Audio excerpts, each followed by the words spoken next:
आपण पाहत आहात जत मराठी न्यूज।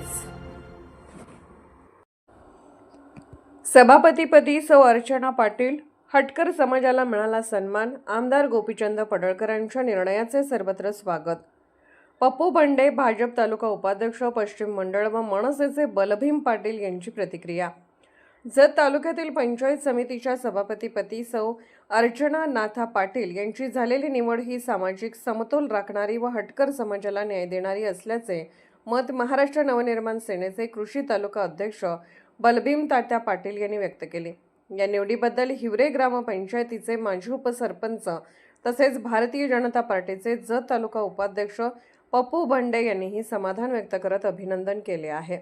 याबाबत बोलताना बलभीम तात्या पाटील म्हणाले की जत तालुक्यातील पंचायत समितीच्या सभापतीपदी सौ अर्चना पाटील यांची निवड करून आमदार गोपीचंद पडळकर यांनी समाजातील सर्व घटकांचा सन्मान राखत योग्य निर्णय घेतला आहे।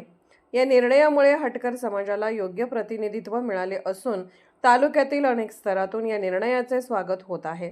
यावेळी प्रतिक्रिया देताना पप्पू भंडे, माजी उपसरपंच हिवरे ग्रामपंचायत व भाजपा जत तालुका उपाध्यक्ष पश्चिम मंडळ म्हणाले की पंचायत समितीच्या नेतृत्वात सौ अर्चना पाटील यांच्यासारख्या कार्यकर्त्याला संधी मिळाल्यामुळे तालुक्याच्या विकास कामांना नवी दिशा मिळेल। ग्रामीण भागातील पाणी, रस्ते, शिक्षण व मूलभूत सुविधांशी संबंधित प्रश्न सोडवण्यासाठी त्यांच्या नेतृत्वाखाली प्रभावी काम होईल असा विश्वास त्यांनी व्यक्त केला। दरम्यान पंचायत समितीच्या सभापतीपदी सौ अर्चना नाथा पाटील यांच्या निवडीमुळे जत तालुक्यातील राजकीय व सामाजिक क्षेत्रात समाधानाचे वातावरण निर्माण झाले असून विविध राजकीय, सामाजिक व ग्रामस्तरावरील पदाधिकाऱ्यांकडून त्यांचे अभिनंदन करण्यात येत आहे। जत मराठी न्यूज चॅनलला लाईक करा, शेअर करा आणि सबस्क्राईब करा।